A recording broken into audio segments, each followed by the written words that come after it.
Unacademy.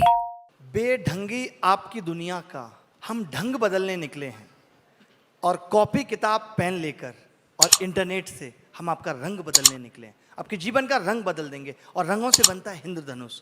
हम लेकर आए अनअकैडमी इंद्रधनुष चैनल। आजकल यूट्यूब पे भी एक रिवॉल्यूशन की फिर से ज़रूरत है।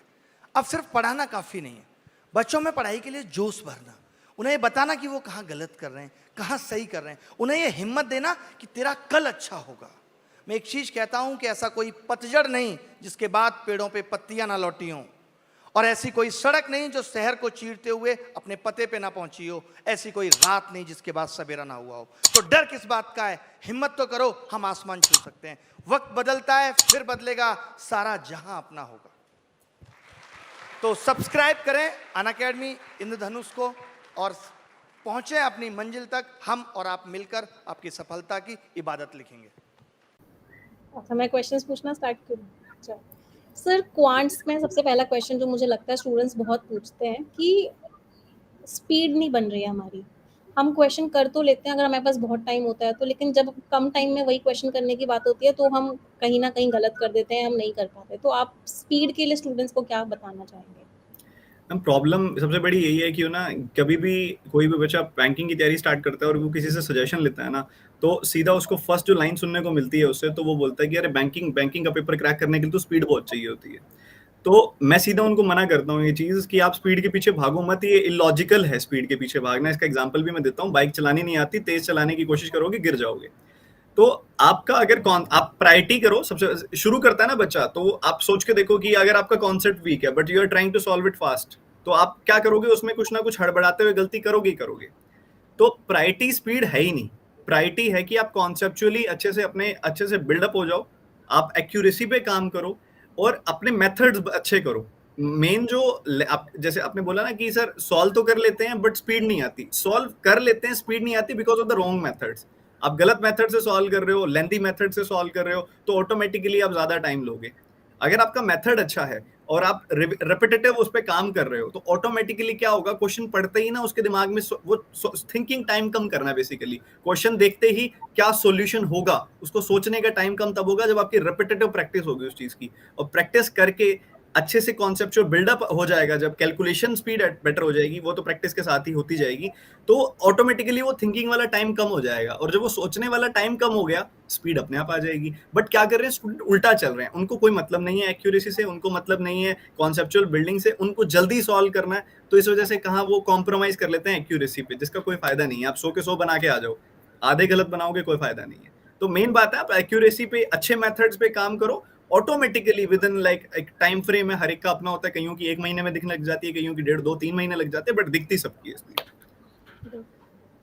अंकुश सर, आप स्लॉग्स में बच्चों को बहुत प्रॉब्लम होती है। मतलब मैंने बहुत सारे कमेंट्स देखे हैं, बहुत सारे मेल्स भी मेरे पास आते हैं कि मैम स्लॉग्स कोई और मेथड बताता है, कोई मेथड बताता है, अल्टीमेटली हम कंफ्यूज हो जाते हैं स्लॉग्स करना कैसे। तो आप क्या सजेस्ट करना चाहेंगे? मैम सिलॉक्स में एक्चुअल में ना 2 कंसेप्ट मैंने सिखाए हुए हैं कि बच्चे क्या करते हैं ना, प्रॉब्लम उनको इसलिए आती है कि वो हर जगह पॉसिबल केसेस चेक करते हैं। मतलब कोई भी अगर उनको कंक्लूजन दिया हुआ है तो वो हर जगह बस यही सोचते हैं कि सर ये हो तो सकता है, बट ये जो हो तो सकता है मतलब पॉसिबल केस जो है वो कुछ लिमिटेड जगहों पर ही लगता है। No, not, never, is a possibility, इस टाइप के केसेस में लगता है। जहां सिंपल स्टेटमेंट दी हुई है वहां पर ये चीज नहीं लगती, बट वो हर बार उसको ये सर ये तो ऐसा भी तो हो सकता है, वैसा भी तो हो सकता है, सर ऐसा होता तो क्या होता, ये सब चीजों की वजह से ना वो बहुत ज्यादा कंफ्यूज हो जाते हैं।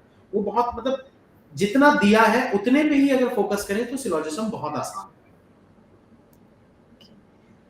ठीक है स्टूडेंट्स, तो स्लॉग्स का आई होप मतलब सर ने जो बताया आप उसको फॉलो करेंगे। और बहुत सारे मतलब बहुत ज़्यादा कॉम्प्लेक्स आपने टॉपिक बना दिया, एक्चुअल में इतना कॉम्प्लिकेटेड है नहीं, वो आपने सोच के उसे बना दिया है। प्रैक्टिस करेंगे तो डेफिनेटली हो जाएगा। कपिल सर से मेरा क्वेश्चन है, सर एक ही प्रॉब्लम है जो बच्चों की बार बार आती है करंट अफेयर्स को लेके या फिर बैंकिंग अवेयरनेस को लेके। मैम इतना वास्ट है, कहाँ कब क्या कैसे करें याद नहीं होता है, कितनी बार भी पढ़ लें दिमाग में नहीं बैठता है। तो आपका क्या सजेशन है, क्या करना चाहिए स्टूडेंट्स को? और डेली पढ़ना चाहिए या वीकली पढ़ना चाहिए या मंथली पढ़ना चाहिए, वीडियो से पढ़ना चाहिए, पीडीएफ से पढ़ना चाहिए? बहुत सारे क्वेश्चंस आते हैं। देखो मैम, सबसे पहले तो यहाँ पर ये चीज है कि जितने भी स्टूडेंट्स हैं सबका माइंडसेट अपना अपना अलग अलग है। देखो यहाँ पर मैथ्स, क्वांट, रीजनिंग की अगर इंग्लिश की बात आती है तो सभी लोग कुछ ना कुछ आप लोगों से किसी से भी सीख कर चाहे वो स्टूडेंट एवरेज ही था कभी क्लास में या स्कूल में, वो कुछ ना कुछ अच्छा मार्क्स स्कोर कर सकता है। एक ट्रिक्स है, या कहूंगा ट्रिक्स नहीं, कंसेप्चुअल बिल्डिंग है। लेकिन करंट अफेयर्स में क्या होता है, आपको माइंड आपका याद करने की क्षमता होनी चाहिए। तो कुछ स्टूडेंट कमजोर होते हैं क्लास में, 50% वाला भी है, कुछ स्टूडेंट 90% वाला ही है। तो यहाँ पर सबकी जीए पढ़ने की सबकी अपनी अपनी स्ट्रेटेजी, अपना अपना तरीका होना चाहिए। कोई आपको कह रहा है कि मैं 3 घंटे दिन में पढ़ता हूं, तो जरूरी नहीं है कि आप 3 घंटे लगाकर आपको पढ़ना पड़ेगा। हो सकता है आपको वही चीज 1 घंटे में याद हो जाए। कुछ स्टूडेंट्स आपका सारा दिन जीए को देते रहते हैं, वो भी गलत है। कुछ स्टूडेंट्स बहुत कम टाइम देते हैं, वो भी गलत है। आप ये देखो कि आप स्कूल में, कॉलेज में किस तरह के स्टूडेंट थे, आपको आपकी रिटेनिंग पावर कैसी थी। अगर आपकी जितनी रिटेनिंग पावर है उसके हिसाब से आपको टाइम देना चाहिए। आप कभी फिक्स टाइम मत रखो कि यार वो तो मेरा दोस्त आधा घंटा पढ़ता है तो मैं भी आधा घंटा पढ़ूंगा, वो दोस्त तो मेरा 2 घंटे पढ़ता है मैं भी 2 घंटे पढ़ूंगा। मैं अगर अपनी बात करूं तो मैं बहुत जल्दी चीजें याद रख लेता हूं, मैं किसी और की बात करूं तो वो बहुत जल्दी चीजें याद नहीं रख पाएगा। तो जिसको प्रॉब्लम आती है वाकई में, जिसको नहीं लग रहा है यार मेरे से याद नहीं हो रही, तो उसको तो सबसे पहले मैं प्रेफर यही करूंगा कि वीडियो तो आपको देखनी पड़ेगी, ठीक है, साथ में आपको पीडीएफ भी करना पड़ेगा। अब वो बात है कि वीडियो देखने में कितना टाइम लगेगा, हो सकता है कई बच्चे 2-2 बार वीडियो देखें, है ना।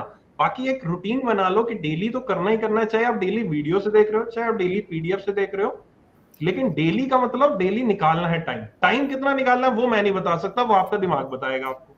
दूसरी चीज, वीक में मैं हमेशा यही रिकमेंड करता हूं, मैं खुद अपने पर्सनल लेवल पे भी कई बार ऐसी चीजें करता हूं, आप लोग भी करते हो, कि हम 6 दिन पढ़ाकर थक जाते हैं, एक दिन दिमाग को रेस्ट चाहिए होता है पढ़ाने के वक्त, ऑब्वियस है।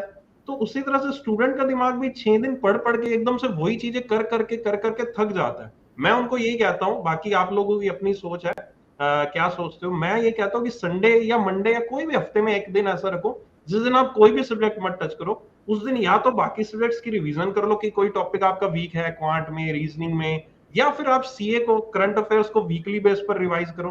तो आपका क्या होगा, एक माइंडसेट थोड़ा सा हटेगा रूटीन से, और इससे क्या होगा, नेक्स्ट डे आपका एक फ्रेश माइंड से आप एक नए जोश के साथ अपने आप को पुश करोगे।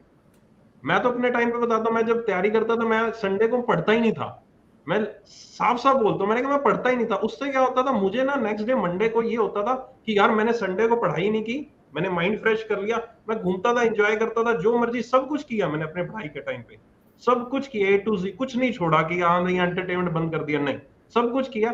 लेकिन वो जो फ्रेशन अप होके अगले दिन मैं अपने इतने जोश के साथ पढ़ता था, मुझे ये होता था, मुझे रिग्रेट होने लग जाता था मंडे मॉर्निंग से, रिग्रेट होना शुरू, अरे यार मैंने कल मूवी देखा है यार, नहीं आज मैं 3 घंटे एक्स्ट्रा पढ़ूंगा, अरे यार चल यार ये कर दिया, मैं 2 घंटे एक्स्ट्रा पढ़ूंगा। अपने आप वो पुश मिलेगा, अगले दिन एक फ्रेश माइंड के साथ पुश मिलेगा आपको। तो करंट अफेयर्स के लिए यही करो, हफ्ते में एक दिन ऐसा लगाओ कि आपको 2 घंटे 3 घंटे 4 घंटे करंट अफेयर्स करनी है, बाकी आपका जो टाइम बचे उस दिन बाकी सब्जेक्ट्स के आप कंसेप्ट दोबारा से रिवाइज करो जो आपको लग रहा है आपके कमजोर है। बेस्ट वे यही है। उसके अलावा तो बाकी सबकी अपनी सोच, अपनी थिंकिंग, अपनी strategy. Unacademy. Let's crack it.